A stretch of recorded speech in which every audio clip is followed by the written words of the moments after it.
They're no Ash and Go, but they're pretty alright.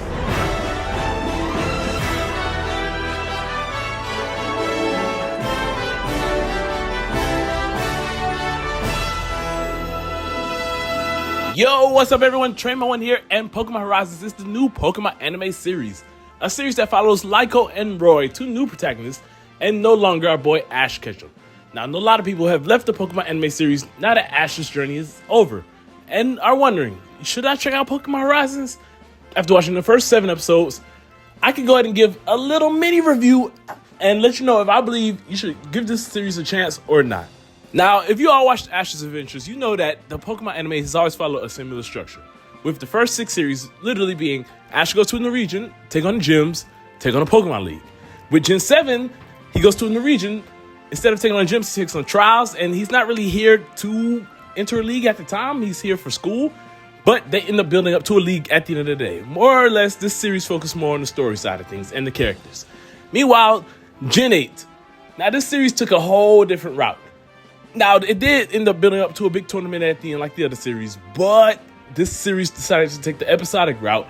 So this kind of left for a lot of weird storylines, quick, unresolved plots, and, you know, Journeys wasn't bad. If you're a Journeys fan, then that's cool, but I gotta say, Journeys was definitely, in my opinion, the weakest series out of the other Ash Ketchum series.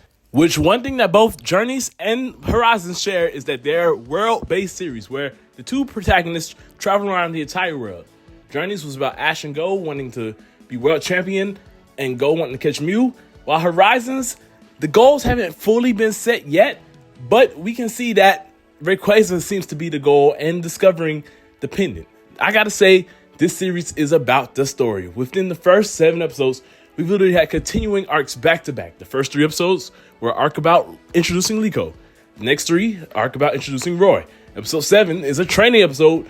They see where they stand, they see where they need to develop, and they train to get to those higher routes. In the upcoming episodes, we get to see, we're going to have a Paldea arc where we're going to get some character introductions from the games and the anime. And overall, I'm just loving the story structure of Pokemon Horizons. Maybe it's because it's just how Journeys was to me, but I'm already loving Horizons way better. Now, the difference between Ash, Lyco, and Roy is that Ash was already a character who was pretty much brave. He knew what he wanted to do. Yes, he was still a rookie and made a lot of mistakes, but Ash pretty much was competent throughout his whole journey. Lyco and Roy are starting fresh. They know nothing about Pokemon. They know nothing about battling. So here we're already starting to see a difference in characters where these two are literally starting from the ground up, which I can't lie, it's really exciting because I can't wait to see just how much they grow in the end. By the time we got to Pokemon Journeys, Ash was already the Alola region champion.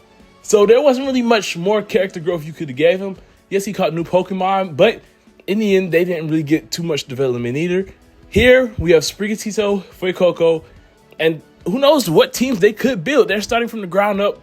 Who knows what they could do. They want to do gyms, things like that. I gotta say, the mystery of Pokemon Horizon, the story, introducing the turtle and the pendant and the Rayquaza and the Pokemon, I gotta say, the story is definitely worth the watch.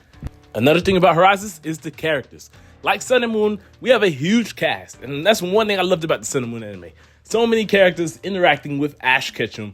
So we really got to see different sides of Ash interacting with different characters, and, you know, overall just seeing the whole group grow together. Here we have a team full of adults, with a couple kids being like a Roy, and the newly introduced Dot, which is getting her own episode coming up. I'm really excited to see what they do with these characters. I hope they're not just side characters like the characters from the series Lab. I'm hoping that they get their own story arcs so we can see their Pokemon grow, like that Rockruff evolve and things like that.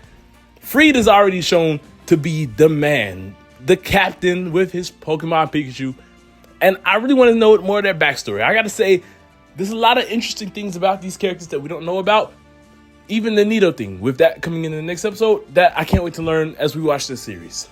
Now, yes, for fans who are used to Ash getting to the new region, and by episode 5 to 10 already taking on battles and, you know, just doing all this awesome stuff, yes, I know this is a slow down in pace for you, especially with the last 3 series. X and Y, by episode 5, he was taking on the first gym. Sun and Moon, episode 9 and 10, he took on his first Totem Pokemon and Grand Trial. And in episode 12 of Pokemon Journeys, he was already taking on Leon. So, yeah, I know this is a shift in pace with Lyco and Roy literally being rookies. But don't worry, I feel like the payoff will be worth it. We saw in the first couple episodes, with Freed at least, that we will get some awesome battles. But we may have to wait a little bit to see those with Lyco and Roy. I'm glad they gave us Freed, the battle of the series for now, to really give us some awesome battles for now until those characters grow. But like I said, you know, it's a slower pace, but the payoff will be worth the wait when we get to those levels. Because we see that both of these Pokemon and their trainers want to get strong. We see Lyco has something going on with her pendant, making her move stronger. And we see with Fuecoco, it wants to sing, so it will evolve into its final evolution when the time comes. Just for now, we just have to be a little bit patient. But yes, I believe Pokemon Horizons is worth the watch.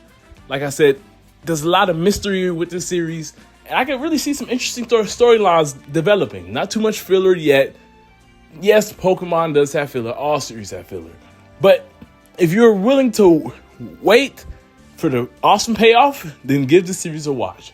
I know Ash Ketchum isn't here, and I miss Ash Ketchum as well. But it's time for a new generation. And who knows, we may see Ash Ketchum once again in the distant future. But with that being said, thank you all for watching. I hope y'all enjoy. Don't forget to leave a like and subscribe. And in the comment section down below, let me know what you all think of Pokemon Horizons so far. I'd love to hear. Treyman1, peace out.